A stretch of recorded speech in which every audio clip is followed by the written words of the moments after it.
Relations. So we're going to be looking at how two numbers are related to each other, which we've been doing thinking of our equations. We have an x and a y.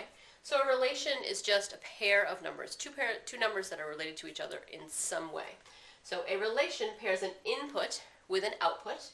A relation can be represented by ordered pairs, which we've seen, a graph, which we've also seen, a table, which we've worked with, words, we've seen all of those before, or a mapping. That's new for what we've been working with. So let's take a look at how a mapping reads. So we've seen ordered pairs. I have an x value and a y value, an input and an output. So when I say input, think about your x value. When I say output, think about our y value. This is what a mapping diagram looks like. Again, I have my input and my output. I have these two kind of long ovals. And in my first oval, I have all of my input values. We generally put them in some kind of an order. And my output oval, I have all of my y values.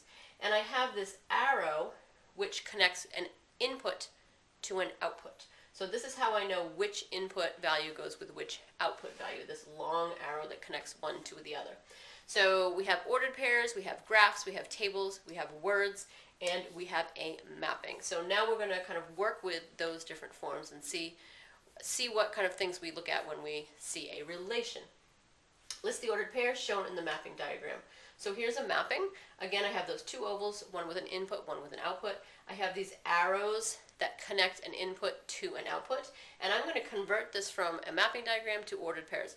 Remember when we talk about all these ordered pairs, graph, table, words, and mappings, we should be able to go from one to the other. We should be able to convert through all of them.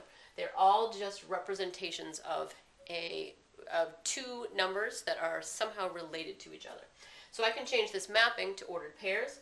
So my input comes first, my output comes second in my ordered pair. So I have 0, 12, 2, 10, 4, 8, 6, 6. Those are my ordered pairs that represent the same relation as this mapping does. My next mapping, you'll notice this looks a little bit different now. I've noticed that you'll see an input of 1 could possibly give us two different outputs, and we really haven't seen that yet with what we've been working, but this is a perfectly legitimate relation. Where I have an input of 1, I could possibly get an output of -1 or an output of -2. So when I go to put this into ordered pairs, I have an ordered pair of 1, -1. I also have an ordered pair of 1, -2. My input value of 2 also has two outputs, so 2, -3 is one of my ordered pairs, 2, -4 is another ordered pair. Okay, so converting a mapping into ordered pairs. Again, as we get more comfortable with these, we should be able to flip from any one to any of the other. And we're also going to be noticing patterns.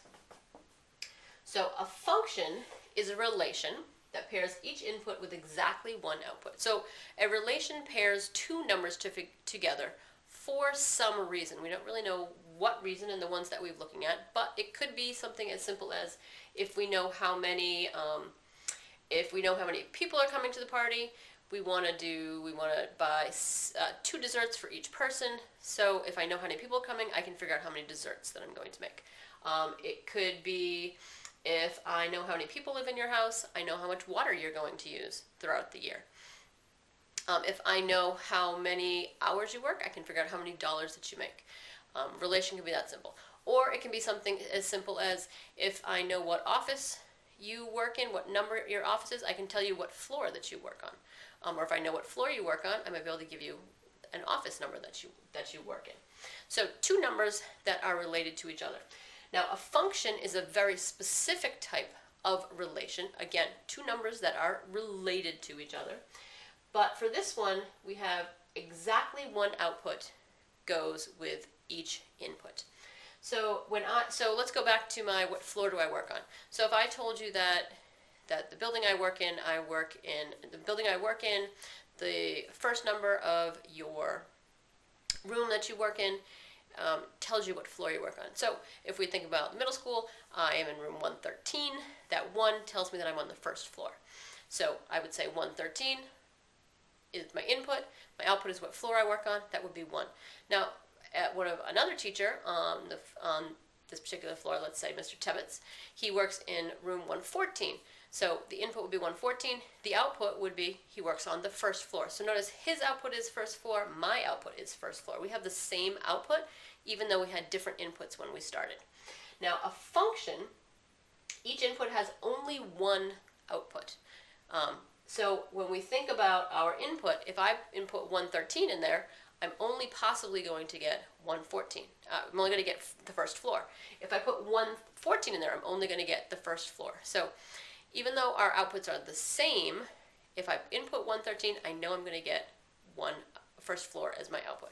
However, if I reverse that, if I tell you I work on the first floor as my input, and then we know my output is I work in 113, that would work. That's a relation. Those two things are related to each other. Mr. Tebbett says, I also work on the first floor, but I work in room 114. We just used the same inputs, but we got different outputs. That is not a function. So functions cannot have different outputs for the same inputs. And how I tend to think of my function is when I think of my phone. So I know that if I have a phone number in my phone and I dial that number, I know who I'm going to be talking to when somebody picks up on the other side. I'm not going to be surprised unless my phone is malfunctioning. If I have a bad phone, it's not working right, well then that could be not a function because it's not working right. But if my phone is working properly, if I input a number into my phone, I can expect what's going to happen at the other end. So when I think of a function, I think of my phone. Does it follow the my phone works rule?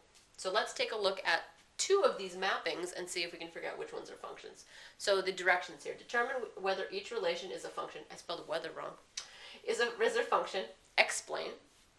If yes, describe the pattern of inputs and outputs in the mapping diagram.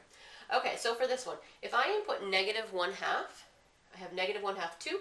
I also have -1/2 4. So you'll notice what happens here. If I input a -1/2, my output could be 2. It could also be 4. So imagine this is my phone, and I press someone has a crazy phone number of -1/2. I'm not really sure who I'm going to get on the other line when somebody picks up. So this is kind of like the mystery phone number. I could get a bunch of different people. It could ring this person or that person or another person.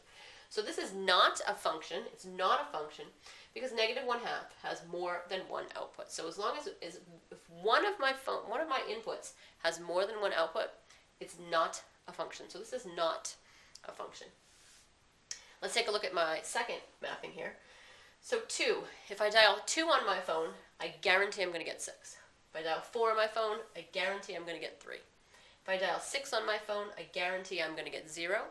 And if I dial 8 on my phone, I guarantee I'm going to get -3. So this phone, if I think about a function as my phone, has no surprises.